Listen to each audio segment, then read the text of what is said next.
I never expected my inheritance to make my divorced parents team up and take me to court. They worked together flawlessly, making me wish they'd done that sooner. But now there's only evidence of their abandonment. I'm 30 now, and if you'd asked me at 15 who my parents were, I might have given you two different answers on 2 different days. Because they didn't fight for me. Not in the divorce, not in the aftermath, not once. I was 10 when they split, and I still remember sitting on that sticky leather bench outside the courtroom, swinging my legs back and forth while they argued over furniture and car payments. Not once did anyone bring up where I would go. No visitation schedule, no custody debate, no teary arguments about who loved me more. Just silence. Like I was the afterthought neither wanted to claim. The judge eventually had to literally stop the proceedings and ask, who's taking custody of the child? My dad looked at my mom. She looked at him. And then, in the most casual voice I've ever heard, my mom shrugged and said, "He's probably better off with your sister. She's stable." That was the first time I realized I was optional. My aunt, God bless her, took me in without a second thought. She wasn't rich, far from it, but she gave me a room, hot meals, and the kind of consistency my parents couldn't even fake. Aunt Marie was the one who sat through every parent-teacher conference, who stood clapping in the back row at my high school graduation, who quietly handed me a box of tissues when I didn't get into my first-choice college. She never tried to play the mom role. She just showed up. And after a while, I stopped looking at the door, hoping someone else would. I wish I could say my parents just drifted away after that. But drifting implies some softness. What happened was more like a blackout. No phone calls on birthdays, no cards on Christmas, no awkward check-ins or half-hearted apologies, just nothing. My dad moved out of state within 6 months, remarried a woman with 2 daughters, and acted like he'd been born into a ready-made family. My mom floated around. New boyfriends, new jobs, new versions of herself that never lasted longer than a year. Every now and then, I'd get a friend request from her on some new social media account, usually followed by a comment on one of my photos like, "You look just like your uncle," as if that counted as parenting. I learned to stop expecting them to care. That's not bitterness talking, it's just math. If someone disappears from your life long enough, you stop marking their absence. You build a life around the gap. And that's what I did. I went to community college on a scholarship, worked 2 part-time jobs, and eventually got into a decent university. I majored in finance, interned at a small investment firm, and worked my way up from guy who prints reports to guy who actually makes decisions. It wasn't glamorous, but it was mine. I made a life out of the scraps they left behind. I didn't need them. But here's where things get weird. A year ago, my grandfather, my dad's dad, passed away. We weren't close, but we'd kept in touch. He'd call me on my birthday, send those stiff Hallmark cards with a $50 check tucked inside. Every now and then, we'd meet for lunch. He was gruff, old-fashioned, and said computer people like it was a species, but he never once forgot I existed. I always figured his money would go to my dad, or maybe to my uncle who lived nearby and helped him with errands. But when the lawyer called me in for the reading of the will, I found out something that knocked the wind out of me. He left everything to me. All of it. The house, the savings, the investment accounts, the lake property in Michigan, I didn't even know existed. After taxes, it totaled just under $1.3 million. The will was ironclad. His lawyer made sure of it. There was no loophole, no clause, no shared with the family stipulation. Just my name. Sole beneficiary. I sat there blinking at the papers, not even sure how to react. I wasn't used to being chosen. I should have known that kind of money wouldn't stay quiet for long. The first call came from my dad's new wife, Lynn. We'd spoken maybe twice in my life, both times painfully awkward, with her acting like I was some long-lost cousin she couldn't quite place. This time, though, her voice was syrupy sweet. "Andrew, oh, honey, I just heard the news. Isn't it wonderful? Your grandfather always loved you so much." I remember pausing for a beat. "Thanks." "Yeah, it was unexpected." "Well," she said with a little laugh, "I'm sure you're already thinking about how to take care of your family with that blessing. Your father's been struggling since the layoffs, and the girls are both starting college soon. You know how expensive that is." I didn't say anything. I just stared at the phone like it had grown teeth. She continued undeterred. "Anyway, your dad's too proud to ask, but I thought I'd reach out. Even just a small monthly stipend would mean the world to us. Maybe 2003. You could set it up through Zelle, whatever's easiest." I think I actually laughed. Not because it was funny, because it was surreal. I hadn't heard from my dad in over a decade. No birthday texts, no graduation card, not even a good luck when I moved cities. And now I was supposed to sponsor his household. Sorry, I finally said. I'm not comfortable with that. There was a pause. Then the sweet tone disappeared like it had been peeled off. You've always been so selfish, Andrew. That one got under my skin a little, but I didn't respond. I just ended the call. 2 days later, my dad called himself. First time since I was 12. No greeting, just jumped right in. So what's this I hear about your inheritance? I kept it short. Grandpa left it to me. All of it. Yeah. He sighed. You know that's not right. Maybe not. I said, but it's legal. You think this makes up for everything. You think money erases the fact that you abandoned your family. That one stopped me cold. I abandoned you. You cut us off. You never reached out. You never even tried to be part of my life after the divorce. I blinked, stunned. I was 10. He didn't say anything for a second. Then, like he hadn't heard me, he just kept going. And now you're sitting on a fortune while we're drowning. You could help, but you won't because you're spiteful. I hung up. It didn't stop there. My mom found out a week later, probably from some cousin she still talked to. Her approach was different. She didn't ask for money directly. Instead, she started sending me guilt-soaked texts about how hard her life had been. Screenshots of overdue bills, photos of her new husband looking depressed on the couch, even a selfie of her crying with the caption, "I just can't believe you don't care." I ignored most of it until one night when she left a voicemail I'll never forget. Her voice was sharp, accusatory, practically shaking with rage. You think you're better than us now, huh? Sitting there with your big inheritance judging everyone? I gave you life. I carried you for 9 months and you can't even spare a few dollars to help your mother. Maybe I should have fought harder in court. Maybe then you wouldn't have turned out so cold. I replayed that message 4 times. Not because I was unsure how I felt. I knew exactly how I felt. I just wanted to burn her words into my brain so I'd never forget them the next time I doubted myself. That's when the Facebook post started. The Facebook post started small. My mom posted a photo of me as a baby me in a tiny blue onesie, holding her finger with the caption, "No matter how old they get, they're still your baby." Some kids just forget where they come from. I knew it was about me. I was her only child, but I didn't bite. A few days later, she escalated. A grainy picture of her and me from a zoo trip probably taken when I was around 7. Caption: I raised him alone for years. Sacrificed everything. Some people forget all you did for them the second they come into money. Just sad. That one got traction. Relatives started commenting, distant cousins, old family friends, people who hadn't seen me in a decade. You were always such a good mom. He'll come around eventually. They all do.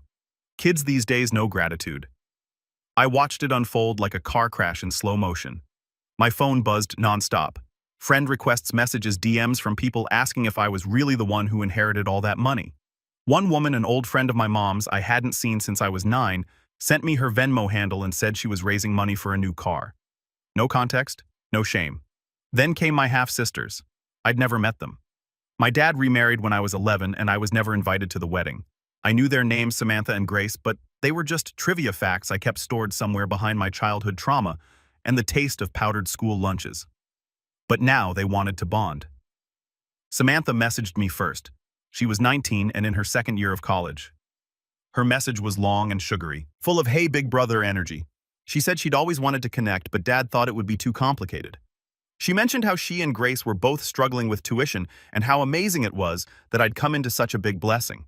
She said, maybe this is the universe giving us a second chance to be a real family. I stared at that sentence for a while. A real family.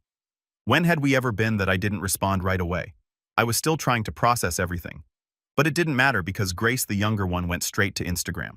She posted a TikTok-style video of herself fake crying with text on screen that read, "When your rich brother won't help you with college, even though he just inherited $1.3 million. And the caption, "But family's supposed to mean something, right?" It went semi-viral. I saw people tagging me by name. Strangers messaged me calling me selfish. Some guy told me I was letting generational wealth rot. One woman sent me a picture of her student debt balance and said, "At least I would use it to help others." As if I owed the world for being chosen by a man who saw value in me when no one else did. At that point, I started deleting apps off my phone, but it didn't stop the real-world consequences. Aunt Marie called me one evening. She was quiet at first, her voice tight. I knew that voice. It was the one she used when she was trying not to cry. "I got a letter today," she said. I sat up straighter. "From who?" "Your father." He sent it through certified mail. Said he wants to contest the will. My stomach dropped. He can't. It's legally solid. She sighed.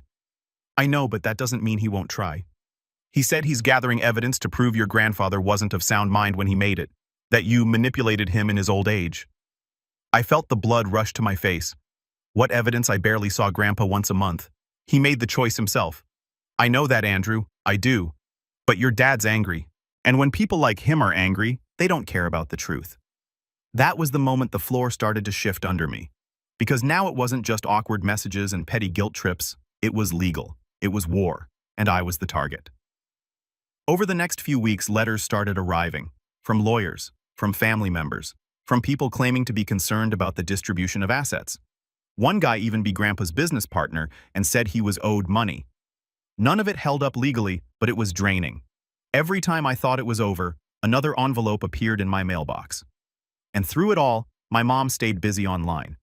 She started a GoFundMe titled Single Mom of 30 Years Facing Eviction Family Abandonment Story. The page had photos of her looking frail and dramatic, along with a long embellished story about how she raised a boy alone after his deadbeat father disappeared and how money changed him into someone cruel and heartless.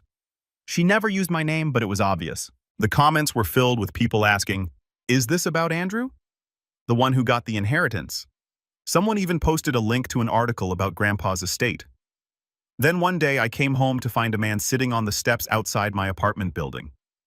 He was in his 50s, heavy-set, wearing a tattered leather jacket and holding a clipboard. He looked up when he saw me. Andrew Morris.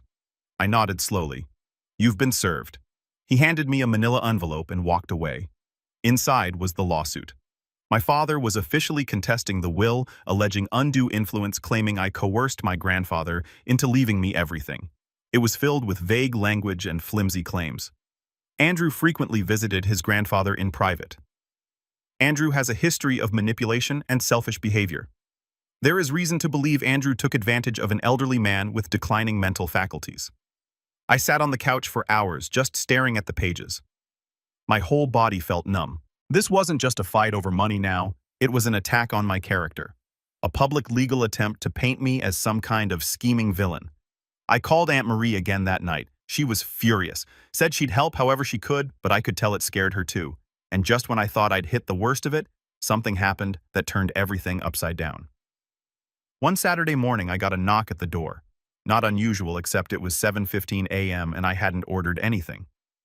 When I opened it, I found Samantha standing there, in person, with a duffel bag slung over her shoulder and tears in her eyes.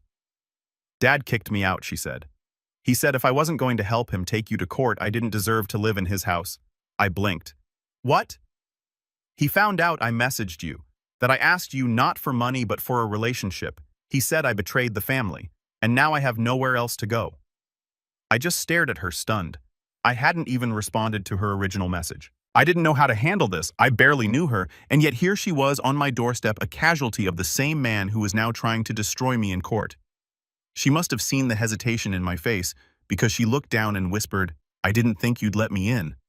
I just didn't know where else to go. I opened the door. That night, as she slept on the couch, I sat by the window trying to untangle everything. My mom was playing the victim online, collecting sympathy dollars by the dozen. My dad was dragging me into court, hell-bent on rewriting history and stealing what was left of my peace. And now his daughter, his other child, was asleep on my couch because she dared to see me as a person, not a bank account. That's when something in me snapped. Not in a loud, dramatic way. Just a quiet click, like the sound of a lock turning. This wasn't just a family feud anymore. It wasn't about inheritance. It wasn't about fairness. It was about control. About people who thought they could discard me, forget me, and then come crawling back the second I had something they wanted. And the worst part, they expected me to feel guilty for saying no. Well, I was done feeling guilty.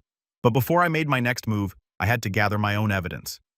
And once I did, I knew exactly how I'd fight back. When you think of rock bottom, you usually imagine something loud. A crash, a scream, a door slamming so hard it echoes.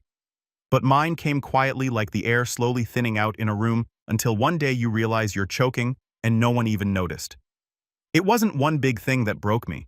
It was 100 little ones, like the way I started avoiding my mailbox because every time I opened it there was a new envelope Legal documents, accusations, even a threatening letter once from someone claiming to be a friend of the family warning me that karma always finds greedy people. Like the time I walked into the grocery store and heard two old women whispering about me near the produce aisle. One of them saying he's the one who took all the money and left his poor mother to suffer. Or when my mom posted a status claiming I had stolen from my dying grandfather and refused to pay for her life-saving surgery. That spoiler alert didn't even exist. I was drowning in lies. And worse, no one seemed interested in the truth. Aunt Marie was my only anchor. She offered to pay for a lawyer even though I knew she couldn't afford it. I thanked her, hugged her, and said I'd be okay. Then I went home and stared at the ceiling until my eyes burned. The truth was, I wasn't okay. I was barely eating. I couldn't sleep without having dreams where my grandfather was disappointed in me shaking his head in that same recliner chair he used to nap in. I stopped returning calls. I pulled away from friends. Even Samantha, who was still crashing on my couch, started noticing. One night, she tiptoed into the kitchen while I was sitting in the dark eating cereal for dinner like a ghost. "Andrew," she said softly, "you don't have to do this alone." I looked up. My spoon hovered over the bowl. I wanted to believe her. I wanted to trust that anyone was in my corner. But all I could think about was how everyone who had ever claimed to love me eventually saw me as a transaction. "You're not them," she added quickly, as if she could hear my thoughts. "You're not like Dad. You don't know him anything." And for the first time in weeks, I let myself cry. Not the quiet, dignified kind, the ugly kind, the kind that rips something loose inside you and leaves a crater behind. Samantha just sat beside me and handed me a napkin. That was the turning point. Not the revenge, not the legal strategy, not the comeback, just the cry. Just letting myself be human for once, after weeks of being treated like a villain. After that night, I knew I needed to climb out, not for them, not even to prove anything, but because I couldn't keep living like I was still 10 years old, waiting for people who didn't want me to finally want me. The first thing I did was find a therapist. It felt weird at first telling a stranger all my family's dysfunction, but over time those sessions became lifelines. We talked about grief, about abandonment, about how I'd carried the weight of being unwanted for so long. It felt normal. Like I didn't even deserve good things unless I was willing to bleed for them. She helped me see how I kept trying to earn love from people who treated it like a reward I had to beg for. "You don't have to set yourself on fire to keep other people warm," she told me once. That one stuck. The second thing I did was start writing. Nothing fancy, just a journal I kept on my nightstand. Every night I'd write one thing I was grateful for, even if it was small. Samantha washed the dishes today. Didn't get another threatening letter. Sunset looked nice through the blinds. It was dumb at first, but after a while I started noticing how much I'd been ignoring in the chaos. I also started working again. Not just going through the motions, but really working. Pouring myself into spreadsheets and forecasting models and client presentations. It was something I could control. Something that had rules unlike the mess my family left behind. Ironically, that focus got noticed. A senior partner pulled me aside one afternoon and said, "You've been different lately, sharper. You interested in taking on something bigger?" I almost said no, almost retreated into the shell I'd been living in. But then I thought about everything I'd survived. The silence, the lawsuits, the gaslighting. I said yes. The promotion came with more hours, more responsibility, but also more money. I didn't touch the inheritance. It sat in a separate account, untouched, while I rebuilt myself with my own effort, my own wins, my own sweat. Meanwhile, Samantha and I began to really talk not about money or lawsuits or the mess our father created, but about our lives. She told me how isolated she felt growing up, how their house was like a museum where she had to walk on eggshells, how their mom once told her that loyalty mattered more than truth, how she always knew about me but was told I abandoned the family for money and spite. "But that never made sense," she said one evening. "You were just a kid when it all happened. Kids don't abandon families. Families abandon them." It hit me like a brick because she wasn't just talking about me, she was talking about herself too. I helped her enroll in a community college nearby. She got a part-time job at a bookstore, started making friends. Slowly, she began to find her own rhythm, and I realized we weren't just surviving anymore. We were rebuilding quietly, brick by brick. But the peace didn't last long. One morning, I got an email from my lawyer with a subject line that made my stomach flip. "New submission in inheritance case. Key evidence filed." I clicked it open. Inside was a PDF attachment. I downloaded it expecting more of the same baseless accusations. But what I saw chilled me. It was an email exchange between my dad and my mom, dated 3 weeks before my grandfather passed. They were planning to split the inheritance. The messages were casual familiar, like this wasn't the first time they'd schemed together. Dad, he's still not updating the will, but he's old and confused. You know Andrew won't know what to do with it anyway. Mom, just keep pushing. Remind him how he promised to help you when he retired. Play the sympathy card. I'll talk to Marie. See if she can convince him to add something for me too. Dad, once it's settled, we'll split it. 60-40. I'm doing most of the heavy lifting here. Mom, 50-50. Don't be greedy. I felt sick, like the room tilted under me. They'd never been close. Barely spoke since the divorce. But apparently when money was involved, old enemies became allies. And suddenly, everything made sense. The coordinated pressure, the emotional manipulation, the lies, the smear campaign. This wasn't desperation. This was strategy. They thought Grandpa would bend to guilt, that they'd finally cash in after years of neglect. But he didn't. He chose me. And now they were punishing me for it. I sent the emails to my lawyer. He was stunned. This is huge. We can use this. And I knew we would. But I also knew something else.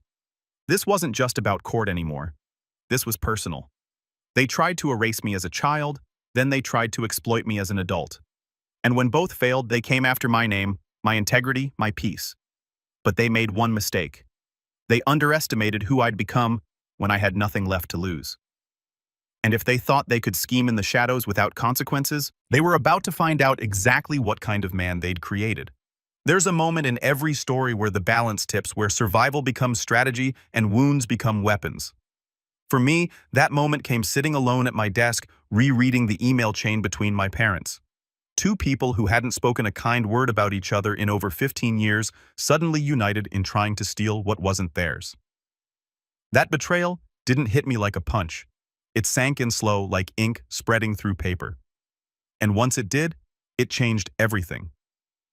For the first time in my life, I wasn't on the defensive. I wasn't dodging guilt trips or shaking under the weight of silence. I had power now, evidence, leverage, and not just legally, emotionally, because those emails weren't just about the will.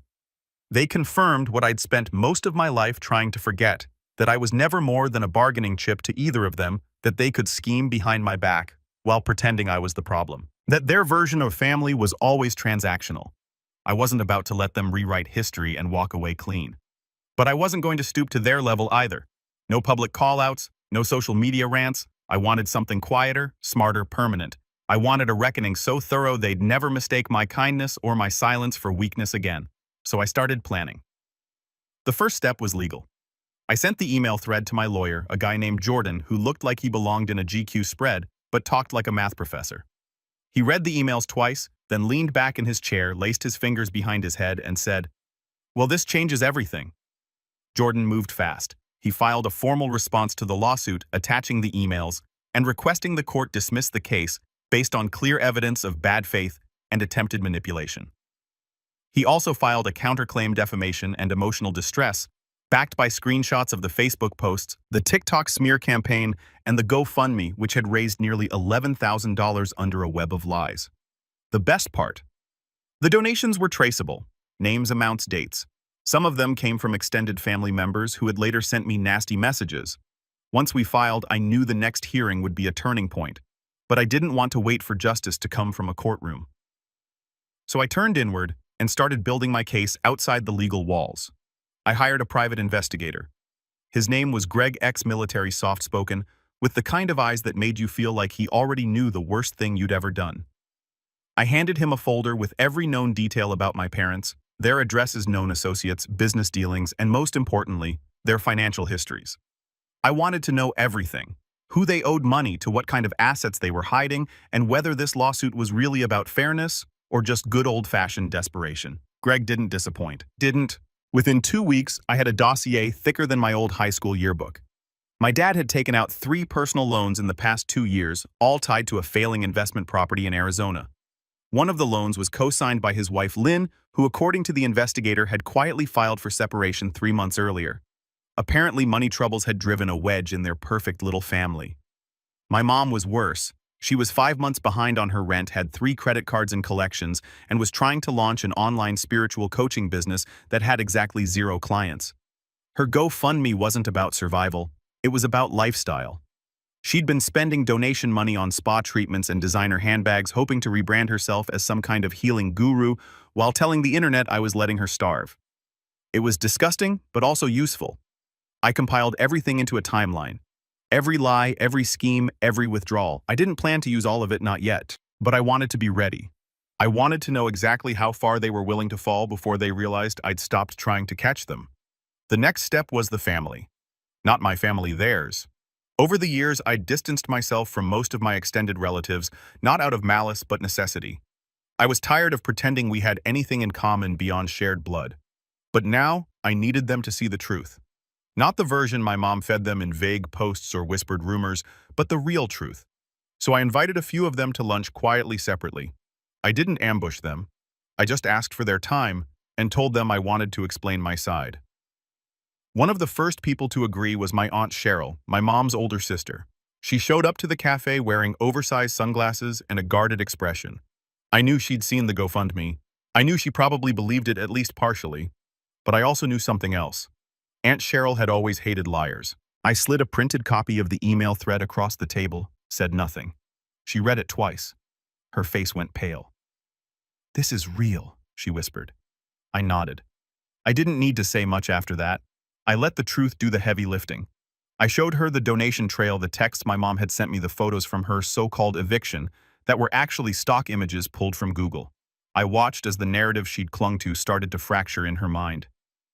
"You need to show people this," she said quietly. "They deserve to know." "I will," I told her, but not yet. I met with others too. My grandfather's neighbor who'd known me since I was a kid. My cousin Daniel who'd once tried to mediate during the fallout. Even Uncle Frank who used to call me Money Boy behind my back. One by one I showed them the same truth. And one by one they began to shift. Not everyone believed me right away. Some thought I'd fake the emails. Some still thought I should let it go for the sake of peace. But I didn't argue. I just let them choose their side in silence. Because when the time came, I wanted to know exactly who I was dealing with. In the meantime, I focused on my own life. I moved out of my old apartment, the one with all the bad memories, and into a small townhouse with space for an office and a guest room, which Samantha quickly claimed as her own. I upgraded my car, finally retiring the beat-up Honda I'd driven since college, and I started putting money towards something I never thought I'd have a future. I wasn't reckless. Most of the inheritance stayed untouched. But for the first time, I let myself live. I stopped shrinking to make other people comfortable. I stopped apologizing for what I'd been given. I stopped letting guilt choke the life out of me. And in that space, something surprising happened. I began to forgive myself. For surviving. For growing. For choosing peace over pain. For refusing to go back. But don't get me wrong, I hadn't forgotten. Forgiveness isn't forgetting, and it sure as hell isn't letting people walk away clean after what they 6 weeks from the day we filed the counterclaim. I started preparing the final piece of my plan. I began drafting letters. Not legal documents, not cease and desist notices. Letters, handwritten, personal, honest, one to my father, one to my mother, one to each of the extended relatives who'd attacked me online, one to the family friends who donated to the GoFundMe and then messaged me saying, "I hope you can sleep at night." Each letter told the same story. Mine. Without rage, without name-calling. Just the facts. The pain. The choices. The silence. And most importantly, the truth about the people who tried to manipulate an old man's legacy and then blamed me when it didn't go their way. I didn't plan to send them immediately, but I wanted them ready. I wanted them polished. Because when the time came, when the courtroom doors opened, and the lies collapsed under the weight of the truth, I wanted them to hear it from me. Not from a lawyer, not from a judge, from the boy they abandoned and the man he became. But there was one more piece left. Samantha. She'd been quiet for a while, keeping her head down, working her shifts and studying hard. But I could tell something was eating at her.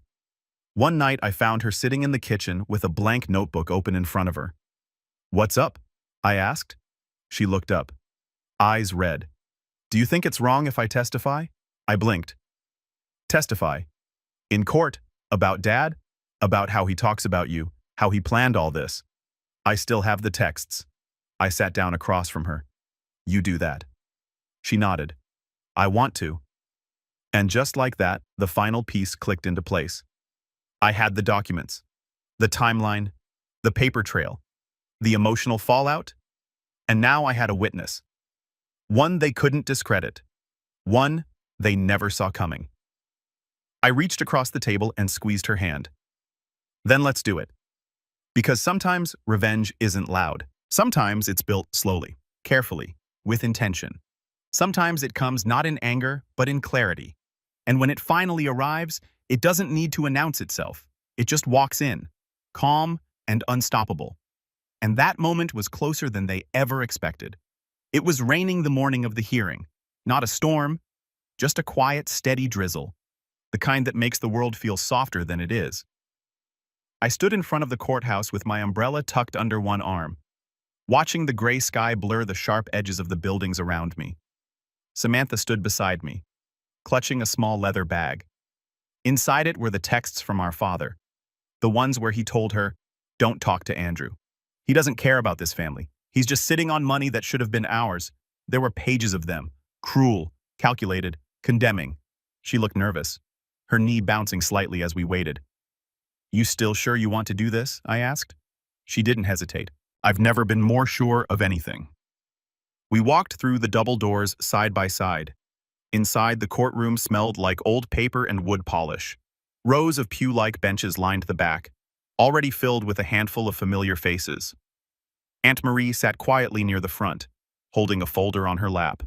Behind her, my Uncle Frank, Aunt Cheryl, even my cousin Daniel, all people who had until recently believed the lies. Now they were here to see the truth unfold. My father sat across the aisle, his lawyer whispering into his ear. He looked tired, not the kind of tired that comes from age, but the kind that comes from being exposed. He didn't meet my eyes. My mother was in the second row behind his table. She wore a black dress like she was attending a funeral, complete with a dramatic scarf and oversized sunglasses. It was theatrical, almost laughable. I wondered if she'd practiced her expressions in the mirror that morning. The judge entered and the room rose. I won't walk you through every legal detail. There were motions, objections, statements. But what matters? What really matters is the moment the emails were presented. Jordan, my lawyer, stood with calm confidence. "Your Honor," he said, placing the printed emails on the evidence table.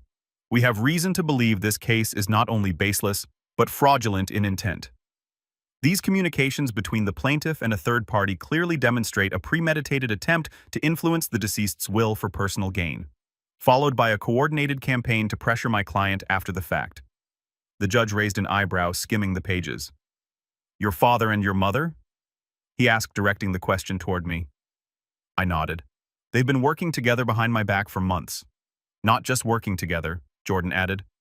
"Planning to split the inheritance, discredit my client, and manipulate extended family for financial support. We've also submitted a supplemental exhibit, an analysis of public fundraising tied to provably false claims. That was the GoFundMe." The room went still. My mother shifted uncomfortably, the scarf suddenly looking more like a noose. My father's lawyer paled. Then Samantha stood. "I'd like to testify." The judge allowed it. She took the stand and spoke clearly, calmly. She told them about the pressure, the phone calls, the anger when she refused to lie. She read texts word for word. The courtroom wasn't big, but in that moment it felt like everyone was holding their breath. When she finished, the judge leaned forward, fingers steepled. "Do you believe your father's intentions in filing this suit were genuine?" "No," Samantha said. "He wanted money. That's all it ever was." The judge nodded slowly, then turned back to Jordan. "Do you have any further evidence to submit?" Jordan smiled. "Just a final statement, Your Honor." He paused, glancing briefly at me. "There are many kinds of family, Your Honor. Some of us are born into them. Some of us build them ourselves. My client was not fought for as a child. He was not called. He was not cared for. And yet the moment he came into something valuable, he was surrounded by claims of love, obligation, and guilt. This isn't just about money. It's about manipulation and the right to peace." The judge sat back, and then, in one quiet, measured voice, he delivered the verdict. Case dismissed with prejudice. He added that the court found strong indications of attempted fraud and bad faith litigation, and encouraged my legal team to pursue damages should the defendant choose to do so. The room shifted. Whispered gasps, movement. My mother took off her sunglasses and stared at the judge like he'd spoken a different language. My father just looked down as if he'd known deep down that this would be the end. And it was. Not just the end of the case, but the end of their control. Because what happened after the verdict was something they couldn't undo. I released the letters, every one of them, folded into stamped envelopes, sent to every friend, relative, and supporter who'd believed the narrative they'd spun. I didn't gloat. I didn't rage. I simply told the story. I shared the emails, the screenshots, the legal dismissal, and most importantly, the truth that I had been left behind. Not once, but over and over again, and that I had survived. The fallout came quickly. The GoFundMe was reported and taken down within 24 hours. Donors began demanding refunds. One even threatened to sue my mom for fraud. Her spiritual coaching website went dark a week later. Friends unfollowed her. Comments disappeared. Her name, once used to paint me as heartless, started to vanish from conversations altogether. As for my dad, Lynn finalized her separation, sold their house, moved across the country with her daughters. Samantha told me he tried calling her for weeks after the hearing, leaving voicemails full of apologies, guilt trips, and desperation. She never answered. He moved out of state shortly after. Rumor has it he's renting a room in someone's basement, working part-time for a landscaping company. And me, I lived. Not extravagantly, not to make a point, just fully. Honestly. I paid off Aunt Marie's mortgage. Quietly. No fanfare, no announcement. Just a wire transfer and a note that said, "Thank you for fighting for me when no one else did." She cried when she called me, and I let her. For once, the tears weren't from pain. Samantha finished her program and got a job in publishing. She moved into her own apartment last spring, but still comes over every Sunday for dinner. She insists on bringing dessert. Always too much. Always enough to remind me I'm not alone. And the inheritance, it's still there, most of it untouched. I invested some, donated some, but I never let it define me, because my grandfather didn't leave me that money to fix the past. He left it because he saw my future, because he believed in me when no one else did. And I won't waste that. People still ask me if I regret not making peace with my parents, if I ever feel guilty about how things turned out. I don't. Because peace isn't pretending. It isn't silence. It isn't letting someone hurt you just because they share your last name. Peace is knowing the truth. And mine is simple. They left me behind, and I moved forward. Alone at first, but never again. And that finally is enough.